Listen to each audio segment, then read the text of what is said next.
Hello everyone, welcome to new information new guidance channel. जैसे कि आप सभी जानते हैं कि आज हम काफ़ी महीनों के बाद ये वीडियो लेकर के आ रहे हैं और हम करियर के बारे में और अलग अलग कोर्सेज एग्जाम्स के बारे में बात करते हैं। बट हमने अब ये सोचा है कि हम उसके साथ साथ कुछ ऐसा भी आप सबके लिए लेके आएंगे जिसकी हमने पढ़ाई की है, जिसे हम समझते हैं। जैसे कि हमने पढ़ाई की साइकोलॉजी की, तो psychology class 12 graduation post graduation इस लेवल पर जो लोग साइकोलॉजी को पढ़ते और समझते हैं उनकी बेसिक अंडरस्टैंडिंग को क्लियर करने के लिए या साइकोलॉजी की जो समझ है उसको थोड़ा सा बेटर करने के लिए हम कुछ वीडियोस लेकर के आएंगे, सो दैट साइकोलॉजी के बेसिक प्रिंसिपल्स, कुछ कुछ टर्म्स टर्मिनोलॉजीज, कुछ नेम्स, उनकी क्या बेसिक आइडियोलॉजी रही है चीजों को समझाने में, हम इसकी बात करेंगे। तो चलिए हम शुरू करते हैं इस पहले वीडियो से। हेलो फ्रेंड्स, तो अगर हम साइकोलॉजी की शुरुआत करें तो यहाँ पर हम क्लास 12th की जो साइकोलॉजी है उससे शुरुआत करेंगे। और अगर हम क्लास 12th की साइकोलॉजी को देखें तो इसकी शुरुआत होती है साइकोलॉजिकल एट्रीब्यूट्स की बातों से। साइकोलॉजिकल एट्रीब्यूट्स यानी कि ऐसी कुछ चीजें या ऐसे कुछ एलिमेंट्स जो हमारे साइकोलॉजिकल फ्रेमवर्क से संबंधित होते हैं और उसके अंदर कैसे वेरिएशंस काम करती हैं, हम उसकी बात यहाँ पर करेंगे। अगर हम इस पिक्चर को देखें तो यहाँ पर आपको क्या नजर आएगा? आपको नजर आएगा वेरिएशंस हमारी नेचर में। अगर मैं वाटर की बात करूं तो हमारी नेचर में वाटर लिक्विड फॉर्म में भी है और सॉलिड फॉर्म में भी है। ऐसे ही जंगल भी अलग अलग टाइप से हम देख सकते हैं। कुछ हल्के जंगल होते हैं, कुछ बिल्कुल हरे भरे जंगल होते हैं। इसके अलावा अगर हम ड्राई एरियाज को देखें या ऐसे एरियाज को देखें जो कि थोड़े से हॉट होते हैं, तो हमारे पास ड्राई रेगिस्तान भी है, लेकिन इसके साथ साथ बिल्कुल वोल्केनोज जहां से आग निकलती है, ऐसे ज्वालामुखी वाले एरियाज भी हैं हमारे नेचर में। बिल्कुल ऐसे ही अगर हम ह्यूमन साइकोलॉजी को देखें तो उसमें भी काफी सारे वेरिएशंस हमें देखने के लिए मिलते हैं और इसी वेरिएशंस को हम इस चैप्टर में बात करेंगे। अगर हम बात करें वेरिएशन की तो इट इज नेचुरल और फिजिकल और साइकोलॉजिकल कैरेक्टरिस्टिक्स में हर एक पर्सन अलग अलग एक दूसरे से अलग होता है। क्यों? Because of the variation. हम देख सकते हैं कि हर एक इंसान दिखने में, उसकी हाइट, कलर ऑफ स्किन, इन चीजों में वेरिएशंस हमें देखने के लिए मिलते हैं। बिल्कुल ऐसे ही लोगों के सोचने में, समझने में, बात करने में, व्यवहार करने में भी हमें बहुत सारे वेरिएशंस या डिफरेंसेस मिलते हैं। Individuals differs in their ability. What kind of ability? To understand complex ideas, adapt to the environment and learning from the experiences. इन सभी में भी हम डिफरेंसेस देख सकते हैं। आगे बात आती है कि इंडिविजुअल डिफरेंसेस क्या है। अगर हम इंडिविजुअल डिफरेंसेस की बात करें तो ये है distinctiveness and variation in people's characteristics and behavioural pattern. इसका मतलब ये है कि हर एक इंसान का जो बिहेवियरल पैटर्न है और जो कैरेक्टरिस्टिक्स हैं वो एक इंसान से दूसरे होते हैं। फिर यहाँ पर बात आती है कि सिचुएशनिज्म क्या है। देखिए, जब हम एक सिचुएशन के अकॉर्डिंग अपने व्यवहार को ढाल लें उसे कहा जाता है सिचुएशनिज्म। यानी कि एक जो सिचुएशन है, कंडीशन है या सर्कमस्टांसेस है, उसके अकॉर्डिंग अगर हम अपने व्यवहार को ढाल लें तो वो है सिचुएशनिज्म। कई लोग इसे सोचते हैं कैमेलियन, यानी कि जैसा हमारा एनवायरनमेंट है, जैसे हमारे आसपास का माहौल है, वैसा ही खुद को ढाल लेना। ये एबिलिटी कैमेलियन में होती है। लेकिन यहाँ पर आपको अपना रंग नहीं बदलना है, अपने व्यवहार को इस तरीके से चैनलाइज रेगुलेट करना है कि हम एक सिचुएशन के अकॉर्डिंग व्यवहार कर पाए। इसीलिए सिचुएशनिज्म के बारे में बात की गई है कि एक ऐसा प्रिंसिपल है जो कि सिचुएशन के अकॉर्डिंग जब इंसान अपने व्यवहार को चैनलाइज करते हैं, चेंज करते हैं, वहां पर सिचुएशनिज्म अपना रोल प्ले करती है। फिर यहाँ पर बात आती है असेसमेंट ऑफ साइकोलॉजिकल एट्रीब्यूट्स की। लेकिन सबसे पहले जरूरी यहाँ पर यह है कि ये जो टर्म है असेसमेंट, इसका मतलब क्या है? देखिए, असेसमेंट का मतलब होता है किसी भी चीज को मेजर करना। मान लीजिए कि आपके सामने एक टेबल है। अब टेबल कितनी ऊंची है, उसकी हाइट कितनी है, उसका लेंथ और उसकी ब्रेथ कितनी है, इसको असेस करने के लिए हम क्या करेंगे? हम एक स्केल यूज करेंगे। स्केल यूज करके हम मेजर करेंगे उसकी हाइट, लेंथ और ब्रेथ, और यही कहलाता है हमारा असेसमेंट। अब हमें अगर किसी इंसान के साइकोलॉजिकल एट्रीब्यूट्स को असेस करना है तो उसके लिए हमें अलग फॉर्म में असेसमेंट टूल्स चाहिए होते हैं। यहाँ पर अगर हम असेसमेंट टूल्स को देखें तो वो दो टाइप के होते हैं, एक फॉर्मल असेसमेंट और एक इनफॉर्मल असेसमेंट। फॉर्मल असेसमेंट वो होते हैं जो कि बहुत ज्यादा स्टैंडर्डाइज्ड होंगे, ऑर्गेनाइज्ड होंगे और ऑब्जेक्टिव होंगे। कहने का मतलब ये है कि उनके अंदर अपनी एक इंस्ट्रक्शंस होंगी, एक स्कोरिंग पैटर्न होगा, ठीक है, और वो पूरा स्ट्रक्चर्ड और डॉक्यूमेंटेड फॉर्म में होगा। बल्कि अगर हम इनफॉर्मल असेसमेंट को देखें तो ओपन टू सब्जेक्टिव इंटरप्रिटेशंस होंगे। इसका मतलब क्या होता है? ओपन टू सब्जेक्टिव इंटरप्रिटेशंस का मतलब ये है कि उसे मैं किसी और तरीके से रिजल्ट एनालाइज करूंगा, कोई और किसी और तरीके से एनालाइज करेगा। That is why psychological assessment uses systematic testing procedures to evaluate abilities, behaviors and personal qualities of individuals. इसके बाद में बताते हैं some domains of psychological attributes। अब जिन साइकोलॉजिकल एट्रीब्यूट्स को हमें असेस करना है, असल में वो किन किन डोमेन्स में होते हैं। अगर हम इसकी बात करें तो सबसे पहले यहाँ पर बात आती है इंटेलिजेंस। इंटेलिजेंस यानी कि हमारी सोच, समझ और डिसीजन लेने का तरीका क्या है, ये। इसके बाद हम बात करते हैं इंटरेस्ट। हमें किस टाइप के कपड़े पहनना पसंद है, किस टाइप की मूवीज देखना पसंद है, किस टाइप की किताबें हम पढ़ते हैं, ये हमारे इंटरेस्ट पर डिपेंड करता है। फिर बात आती है पर्सनैलिटी।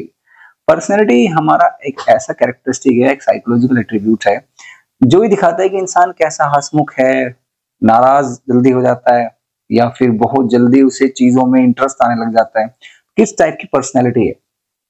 फिर बात आती है एप्टीट्यूड की। देखिए, एप्टीट्यूड का मतलब है कि मैं किस टाइप की चीजों को जल्दी से सीख पाता हूँ या मैं किस टाइप की जो स्किल्स है उसे इजीली मैं परफॉर्म कर पाता हूँ। Then we come to values.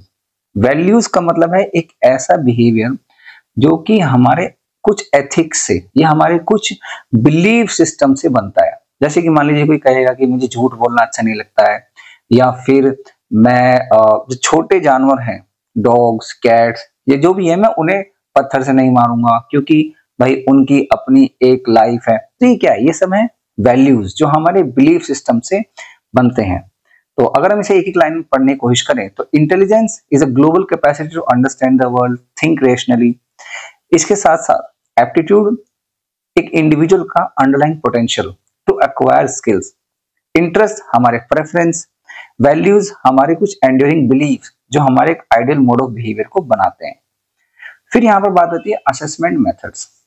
अगर हम साइकोलॉजिकल एट्रीब्यूट्स को असेस करना चाहते हैं तो हमारे पास अलग अलग फॉर्म में असेसमेंट मेथड्स होते हैं, जैसे कि साइकोलॉजिकल टेस्ट। साइकोलॉजिकल टेस्ट बहुत ही अलग अलग फॉर्म में हम देखने के लिए मिल सकते हैं। फिर चाहे वो ऑब्जेक्टिव फॉर्म में हो सकते हैं, वो ओपन एंडेड क्वेश्चंस में हो सकते हैं, अलग अलग टाइप की चीजें होती हैं हमारे पास। फिर यहाँ पर बात आती है केस स्टडी। केस स्टडी एक ऐसा मेथड है जहां पर हम किसी एक पर्सन को इन डिटेल और डेप्थ में स्टडी करते हैं कि उसकी हिस्ट्री कैसी रही है, वो किस टाइप की एक्टिविटीज में इन्वॉल्व रहा है आज तक, उसके बाद उसका बिहेवियर किस टाइप का बन पाया। फिर ऑब्जर्वेशन। ऑब्जर्वेशन मतलब कि हम किसी व्यक्ति को ऑब्जर्व करते हैं अलग अलग कंडीशन में, अलग अलग सिचुएशन में, वो कैसा रिएक्शन करता है या कैसे रिएक्ट करता है अलग अलग कंडीशंस में या अलग अलग लोगों के साथ। फिर सेल्फ रिपोर्ट। सेल्फ रिपोर्ट मतलब कि मैं खुद से बताता हूँ कि भाई मेरे किस टाइप की एक्टिविटीज में करता हूँ। यानी कि हमने उसको एक क्वेश्चनर दिया और वहां पर क्वेश्चनर में क्वेश्चंस के अकॉर्डिंग एक व्यक्ति रिस्पॉन्ड करता है। तो ये हमारे असेसमेंट मेथड्स हैं। If you want to take a snap you can take psychological test, जैसे कि हमने पहले बात की, ऑब्जेक्टिव और स्टैंडर्डाइज मेजर होते हैं। यहाँ पर इंटरव्यू भी एक है। इंटरव्यू एक ऐसा असेसमेंट मेथड है जहां पे हम एक पर्सन से 1-to-1 बेसिस पर बात करते हैं। फिर अगर हम बात करें इंटेलिजेंस की, तो इंटेलिजेंस की यहाँ पर दो डेफिनेशंस हमें देखने के लिए मिलती है। पहली है that intelligence is the ability to जज, अंडरस्टैंड एंड रीजन वेल। इस डेफिनेशन को बताया है अल्फ्रेड बिने ने। हम अल्फ्रेड बिने की आगे जाकर के डिटेल में बात करेंगे। इसके बाद में जो दूसरी डेफिनेशन है ये है intelligence is the ability to think rationally, act purposefully and to deal effectively with environment. जहां पर इंटेलिजेंस की एनवायरनमेंट और पर्पसफुलनेस के बारे में बात हो, यहां पर ये डेफिनेशन दी है वेशलर ने। तो इसका पूरा नाम था डेविड वेशलर। अब अगर मैं इंटेलिजेंस को स्टडी करना चाहता हूं तो इसकी मेन दो टाइप की अप्रोचेस होती हैं। एक है साइकोमेट्रिक अप्रोच, दूसरी है इंफॉर्मेशन प्रोसेसिंग अप्रोच। ये दोनों ही अप्रोच कैसे काम करती हैं अब हम इसकी बात करते हैं। अगर हम इंफॉर्मेशन प्रोसेसिंग की बात करें तो ये एक ऐसी अप्रोच है जहां पे हम ये देख पाते हैं कि एक पर्सन कैसे अपनी इंफॉर्मेशन को, इंटेलेक्चुअल रीजनिंग और प्रॉब्लम सॉल्विंग को यूज करके इंफॉर्मेशन को एक जगह से दूसरी जगह प्रोसेस करता है। ये कैसे काम करता है हम इसकी बात करेंगे। और दूसरी है psychometric approach. Psychometric approach considers intelligence as an aggregate of abilities. इसका मतलब ये है कि हम अलग अलग फॉर्म में, अलग अलग एरियाज में कुछ ऐसी एबिलिटीज शो करते हैं जिनको ऐड करके एक ओवरऑल एग्रीगेट स्कोर तक पहुंचे। इससे पता लगता है किसी एक इंडिविजुअल का क्या इंटेलेक्चुअल स्कोर है। अगर हम इसकी बात आगे चल के करें तो अलग अलग थ्योरीज या अलग अलग कंसेप्ट हम साइकोमेट्रिक अप्रोच में पढ़ सकते हैं। इसमें सबसे पहला है यूनिफैक्टर थ्योरी और one factor theory that was given by Alfred बिने। ही इज अल्फ्रेड बिने हु सेड कि भाई जो इंटेलिजेंस है ना वो एक फैक्टर है, कि मतलब कोई भी एक पर्सन है उसके अंदर इंटेलिजेंस एक चीज होती है। कुछ लोग इसी वजह से ज्यादा इंटेलिजेंट होते हैं और कुछ लोग कम इंटेलिजेंट होते हैं। ये पहले पर्सन थे जिन्होंने इंटेलिजेंस के कंसेप्ट को फॉर्मलाइज किया। इसके साथ साथ इन्होंने लेस इंटेलिजेंट और मोर इंटेलिजेंट लोगों को डिस्टिंग्विश करने की कोशिश की और इन्होंने एक पहला साइकोलॉजिकल इंटेलिजेंस टेस्ट बनाने की भी कोशिश की जिससे कि हम एक बच्चे के मेंटल एज को मेजर कर पाए। इसके बाद में आता है टू फैक्टर थ्योरी। बड़े ध्यान से समझना है कि पहले इंटेलिजेंस एक फैक्टर में थी।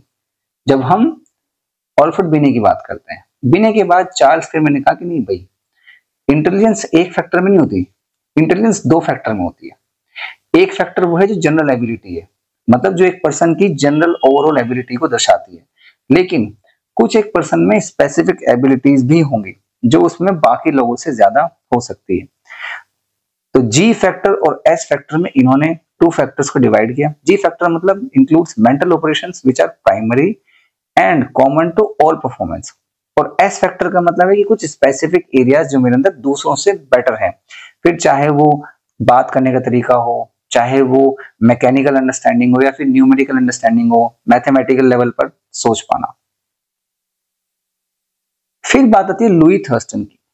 लुई थर्स्टन ने कहा कि भाई देखो, जो इंटेलिजेंस है ना वो कुछ मेंटल एबिलिटीज के रूप में काम करती है, इसलिए उन्होंने कहा यहाँ पर हमारे पास बहुत सारी मेंटल एबिलिटीज होती हैं, जिसमें उन्होंने 7 प्राइमरी मेंटल एबिलिटीज की बात की है, जिसमें वो verbal factor, special factor, numerical, memory factor, word fluency, inductive reasoning और परसेप्चुअल फैक्टर की बात करते हैं। हर एक फैक्टर का मतलब क्या है आप इसमें नीचे देख सकते हैं। जैसे कि वर्बल कॉम्प्रिहेंशन का मतलब है grasping the meaning of words, concepts and ideas. तो हर एक पर्सन में प्राइमरी मेंटल एबिलिटीज होती हैं, किसी में कम होगी, किसी में ज्यादा होगी, बस यही डिफरेंस होगा। इसके बाद बात आएगी आर्थर जेनसन की। ये आर्थर जेनसन है, इन्होंने कहा कि भाई जो इंटेलिजेंस है ना वो 2 लेवल पर काम करती है, और इसी लेवल को बताते हुए उन्होंने दिया हायरार्किकल मॉडल ऑफ इंटेलिजेंस, जिसमें 2 लेवल्स की बात की, लेवल 1 और लेवल 2।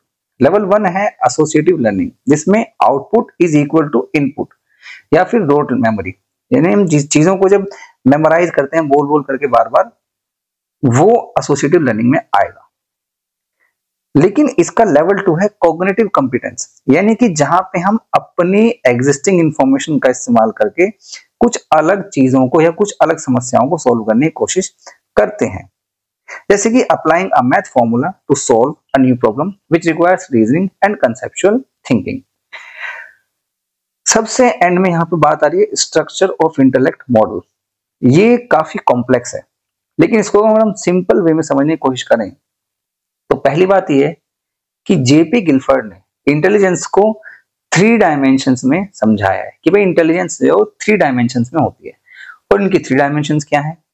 ऑपरेशंस, कंटेंट्स और प्रोडक्ट्स।